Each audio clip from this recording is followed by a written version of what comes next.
I thought my family was just weird, until I learned most Chinese kids grow up on dishes nobody ever writes down. These are recipes you'll never see on a menu or in a cookbook, but every cousin can list their favorite. Why are these hidden family dishes disappearing? Stick with me. I'm sharing 20 meals you can only get from a Chinese grandmother. Ershi Kung Chow Charlan Hua. Broccoli with garlic looks simple, but ties Chinese kitchens to centuries-old wok cooking, first mentioned in the 6th century. By the Ming era, cooks favored the wok since it saves fuel, cooking vegetables in minutes. Broccoli itself arrived in China only in the 20th century, imported from the Mediterranean, and spread through coastal cities. Your grandmother uses oil, garlic, broccoli, and salt, nothing else. Modern Chinese cookbooks insist on that simplicity. Kids at the table grab meat first, yet broccoli vanishes just as quickly. Surveys show that despite rising fast food and restaurant dining, most Chinese adults still eat 2 to 3 home meals a day, relying on dishes like this for balance. Grandmothers never read nutrition journals, they just notice who looks healthy. After wiping the wok, she reaches for tomatoes and eggs, ingredients that rescue many tired evenings. Shiju, ex-Hongxi, Chow Jidan. Tomato and egg is a Chinese classic. Fast, cheap, and everywhere, from canteens to home kitchens. This dish blends scrambled eggs with tomatoes, garlic, a little sugar, and salt. The technique is universal. Cook eggs, set aside, soften tomatoes, mix, and serve. Tomatoes came to China from the Americas centuries ago, but only became common in the late 1900s after better farming methods. Now, state farms and markets sell them everywhere. This is the first stir-fry many Chinese kids learn. Even students abroad rely on it as a taste of home and an antidote to bad cafeteria food. A standard recipe uses 4 eggs, 2 tomatoes, and a bowl of rice, enough for 3 people. Restaurants and delivery apps compete, but tomato egg wins because it costs little and fills you up. Your grandmother plates it last, always keeping comfort food in reach. Shiba, Dou Jiao Chow Romo. This stir-fry uses green beans and a small amount of minced pork to stretch protein across a whole family. Minced meat is efficient, making every bite taste rich. In Sichuan, it often features dry-fried green beans, pork, and sometimes pickled vegetables. Grandmothers may skip pickles but use the same strategy. Fat and seasoning cling to beans, rice soaks up leftovers. Beans are practical. They thrive in different soils and grow fast, showing up in gardens everywhere. When meat gets expensive, even scraps of pork become the flavor engine for the dish. Beans must cook long enough to soften, but stay a bit wrinkled for texture. Many Chinese families use this method to feed 5 people at the cost of 2. When the beans leave the wok, leafy greens are next, showcasing how every part of the plant is used. Shibak, Suanrong Kong Shen, Qi Yi. Water spinach, or Kongshan Cai, is a hollow-stemmed green common across southern China and Southeast Asia. It grows in ditches and flooded fields, needs almost no care, and fills markets during the rainy season. The name means empty heart vegetable. Fast-growing and cheap, it appears in records from the early 20th century, and it's still grown in places like Malaysia and Thailand. Grandmothers stir-fry it with garlic, sometimes adding fermented tofu or oyster sauce. Restaurants cook it in minutes at high heat. At home, a slower flame still delivers glossy greens with a crisp bite. Water spinach links city kitchens to rural roots, where it was picked wild and eaten by those who couldn't afford more. Modern diets may lean meat-heavy, but dishes like this keep vegetables on the table. When it's gone, tofu usually comes next, soft, filling, and inexpensive. Shishi, Jiachang, Tofu, Homestyle tofu. Homestyle tofu uses shallow fried tofu, chilies, bean paste, and sometimes ground pork or vegetables. It's the second most famous tofu dish in Sichuan after mapo tofu. Tofu production in China is huge. By 2024, the global tofu industry is worth about $3 billion, most of it in Asia. Tofu's history stretches back over 2,000 years. spreading as a cheap protein source.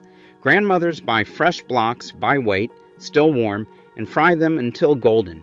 This dish gives a heavy, meat-like feeling, but uses far less meat, relying on big flavors. The fried crust locks in moisture, so the sauce gets soaked up. Homestyle tofu uses bold tastes to satisfy everyone, even when meat is rare. At the table, crispy edges and tender centers disappear fast. Tofu's success proves you don't need meat for comfort. When plates are empty, beef stew appears for cold nights. 15. Hulubo Niru Dun. Beef stewed with carrots. Beef stew with carrots means hours of simmering. The method transforms tough beef into tender chunks in a broth rich with soy, star anise, and carrots. Stewing beef solves the problem of expensive tough cuts, making them stretch into several meals. Carrots reached China from Central Asia, but only became common in the 20th century, when transport made them cheap and reliable. This stew became comfort food in urban homes, especially for busy grandmothers who reheated it over 2 dinners. The pot simmers for hours, extracting collagen and deep flavor, while leftovers get thicker and richer overnight. Stews like this anchor weekends or cold days, with fast stir-fries as sides. Each spoonful holds sweet carrot, rich beef, and warming broth. Even as fast food grows popular, beef stew remains a symbol of home gatherings. Next, the stove cools for a gentle green porridge. 14. Lu Dao Zhou Mung Bean Congee. Mung bean congee is a classic Chinese summer remedy. Traditional medicine classifies mung beans as cooling, good for clearing heat and skin. Modern reports show consumption spikes in hot weather, with families believing a bowl helps prevent heat stroke. Mung beans store well and cook with little attention, just beans, water, and sugar. Newspapers and agricultural reports link mung bean porridge with cooling off during heat waves, especially in the South. The soup is lightly sweet and feels like a summer treat, even though it is served warm. Grandmothers learned from experience. Neighbors lined up for cold mung bean soup from street vendors on the hottest days. Modern recipes may add millet or rice for texture, but the core stays unchanged. As cold drinks fill fridges, this slow-cooked porridge still finds a place at the table. Once bowls are empty, purple eggplant and spicy sauce come next. 13. Yu Xiang Kiezi, Fish-Fragrant Eggplant. Fish-Fragrant Eggplant contains no fish, but uses a sauce originally made for fish: chilies, ginger, garlic, scallions, vinegar, sugar, and soy. The name comes from Sichuan cooks in the early 20th century who reused fish sauce on vegetables. Eggplant soaks up sauce like a sponge, turning silky and rich. Chefs sometimes pre-fry eggplant for texture, but home cooks often stir-fry with extra oil. The sauce combines sweet, sour, and spicy notes for maximum flavor. This dish is famous in Sichuan for proving vegetables can be as dramatic as meat. It relies on chiles, a product of New World trade, which spread through southwest China and changed regional cuisine. Your grandmother uses chili bean paste for punch, and glossy purple eggplant becomes an event, even without meat. After the last bite, she turns the wok back to green beans for a different, smoky flavor. 12. Ganbian Siji Dao, Dry-fried string beans. Dry-fried string beans are a Sichuan favorite, recognizable for wrinkled skins and smoky flavor. Traditional technique calls for slow-frying beans in little oil for up to 2 hours. Political and economic changes sped up the process.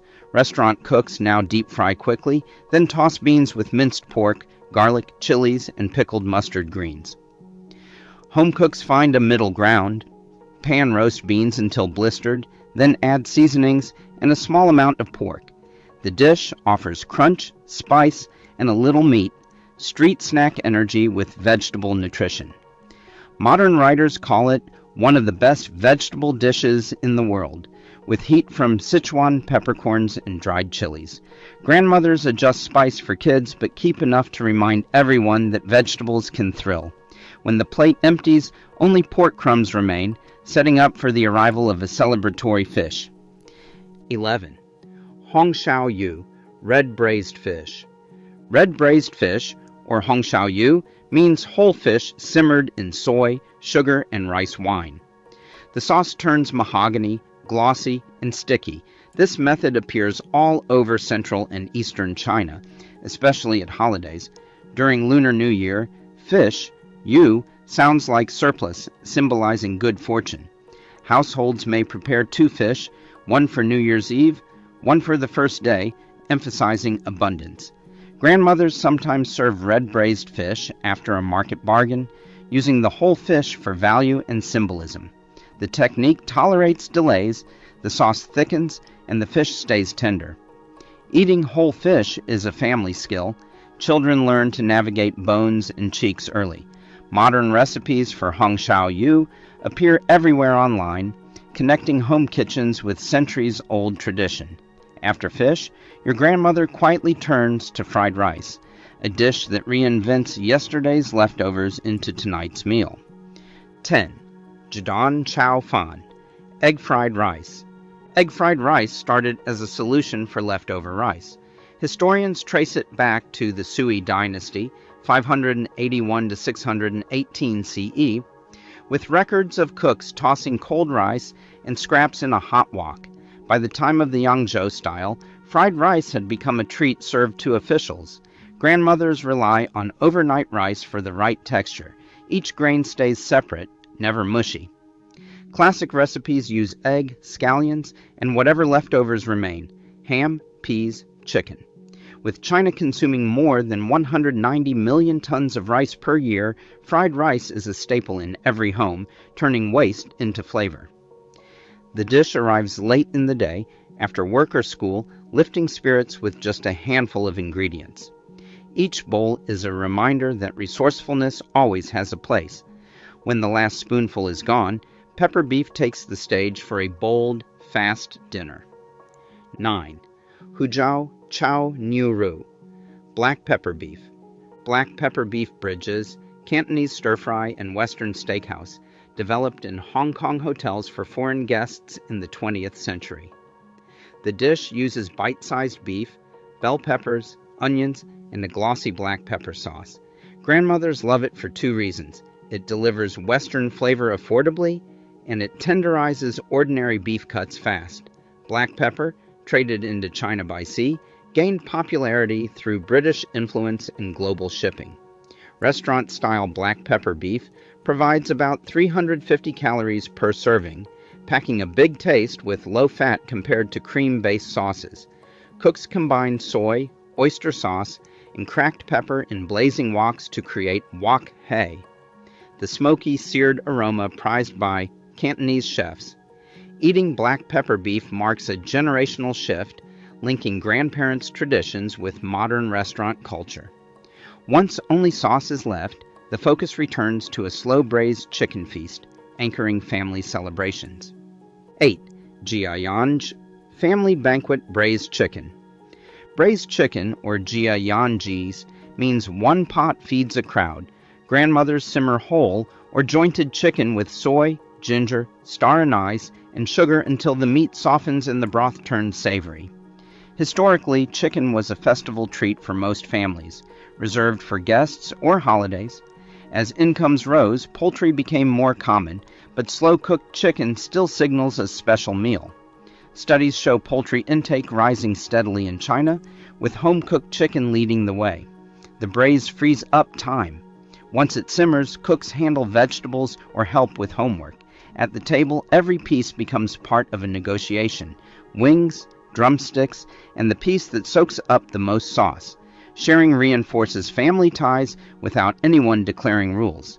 When only bones remain, the broth gets recycled into winter melon soup, a staple for hydration, comfort, and cooling down. 7. Donggua Paigu Tang, winter melon and pork rib soup. Winter melon and pork rib soup is a favorite in Cantonese and southern Chinese homes. The melon's name misleads. It's most popular in summer for its cooling effect, according to traditional medicine. The soup simmers pork ribs for 2 hours, then adds melon chunks that become glassy and sweet. Winter melon, recorded in China for centuries, is valued for storage and hydration. Street vendors sell candied melon, while grandmothers slide fresh wedges into soup pots. Modern diet studies show bone broths provide minerals and collagen, while winter melon adds fiber and mild flavor. Hot broth encourages even picky eaters to hydrate on humid days. Family lore says this soup clears heat and phlegm, a belief that lines up with contemporary TCM advice. After the last bowl, the kitchen shifts to egg flour soup, bringing soft ribbons and bright vegetables into the meal. 6. Shishu Dan Hua Tang, vegetable egg flour soup. Egg flour soup, or Dan Hua Tang, is as basic as it gets. Whisked eggs poured into boiling broth, forming thin ribbons. This soup appears everywhere in China, restaurants and home tables alike. Historians note the egg flour technique goes back centuries, appearing whenever poultry and eggs become household staples. Grandmothers use whatever vegetables are in season, corn, tomato, carrots, spinach, to stretch the soup further. Standard ratios are 2 eggs per 4 cups of broth. Steady pouring and gentle stirring produce silky results. Egg drop soup ranks as one of the most popular Chinese soups in Western restaurants, but at home it often acts as a warm-up to the real meal or as solo comfort food. When the bowl empties, dough and filling are next, setting the stage for dumplings, symbols of family, fortune, and shared effort. 5. Jiaozi, dumplings. Dumplings, or jiaozi, trace their roots to the Eastern Han Dynasty, when a doctor wrapped meat and herbs in dough to treat frostbitten ears. By the Tang Dynasty, dumplings developed into a festive food, and by the late imperial period, they became central to Chinese New Year in the north. Dumplings represent wealth. Their shape mimics ancient ingots. On New Year's Eve, families gather to fold, fill, and boil hundreds, sharing stories and laughter. Sociologists say the ritual of making dumplings together builds identity and belonging. Everyone remembers who taught them to pleat. Grandmothers make extra to freeze for busy nights and stretch meat with cabbage or leek to feed more mouths. A coin or peanut tucked inside one dumpling promises luck to the lucky eater. When the last dumpling floats, scraps are saved for Chow fun. Wide noodles tossed with beef and pride. 4. Neuro Chow Hefen, beef chow fun. Beef chow fun is the pride of Cantonese noodle dishes, featuring wide rice noodles, beef, bean sprouts, and scallions in dark soy. The dish comes from Shahe, near Guangzhou, and is a test of a cook's skills. Noodles break if mishandled and turn greasy if oil is overused. The key is wok hei, the smoky flavor from high-heat stir-frying. Cooks in Hong Kong and Guangdong often judge a restaurant by its beef chow fun before ordering anything else. For southern Chinese migrants, the dish tastes like home, evoking streetcars and tea houses. China's noodle history stretches back 4,000 years, with rice noodles being as vital as wheat. Grandmothers chase that taste with modest burners, knowing it anchors identity and memory. After every last glossy strand disappears, the wok is cleaned and ready for fiery Sichuan tofu. 3. Mapo Tofu, Mapo Tofu. Mapo Tofu is a Sichuan icon. It dates to the 1860s in Chengdu, named for the pockmarked woman who ran the original shop. The dish combines tofu, ground beef, chili bean paste, fermented black beans, garlic, and Sichuan peppercorns. It's famous for its 7 qualities: numbing, spicy, hot, fresh, tender, aromatic, and slightly crisp. Authentic versions rely on Pixian chili bean paste and roasted Sichuan pepper. Chengdu's original shop still serves a fiercely spicy plate, and the style has spread worldwide. Grandmothers adapt the heat for children, but never skip the main ingredients. Mapo Tofu's story is one of resilience. A poor woman creates a dish beloved for over 150 years, now a symbol of Sichuan's bold flavors. As plates empty, the table makes room for pork belly, glistening with sweet and savory braise. 2. Homestyle Roux, red-braised pork belly. Red-braised pork belly, Homestyle Roux, features pork belly cubes simmered with sugar, soy, spices, and Shaoxing wine. Hunan and Shanghai versions are most famous. Hunan uses local pigs and chilies, while Shanghai's is sweeter and glossier. The dish is linked to Mao Zedong, who favored Hunan's style, and the government once set pork standards for authenticity. Pork belly is blanched, caramelized, and braised until the fat turns translucent and the sauce thickens. Homestyle Rao ranks among the most beloved pork dishes in China, with every region adding its twist. For families, a few rich cubes mean prosperity, comfort, and tradition, especially for those who once saw meat as a rare treat. Even as diets shift and health advice changes, Homestyle Rao remains a centerpiece. When only sauce remains, the meal ends with the quiet essentials: plain rice and clear soup. 1. Bai Fan He Kung Tang, plain rice and clear soup. Plain steamed rice and clear soup are the heart of Chinese home cooking. China eats more than 190 million tons of rice annually, with per capita consumption between 100 and 130 kilograms depending on region. Rice supplies 60 to 65% of calories for most people in China. Clear soup, simmered from bones or vegetables, cleanses the palate and aids digestion, especially prized in Cantonese old-fire soups that simmer all day.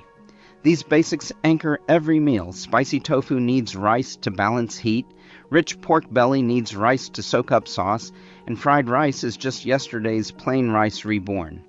Food security and tradition still revolve around rice yields, even as diets diversify. Grandmothers judge the meal's success by the last grains left and the clarity of the soup. Every dish on this list passes through these two before reaching you. If you're hungry for more stories, hit the next video. Every family has secrets, and we're just getting started.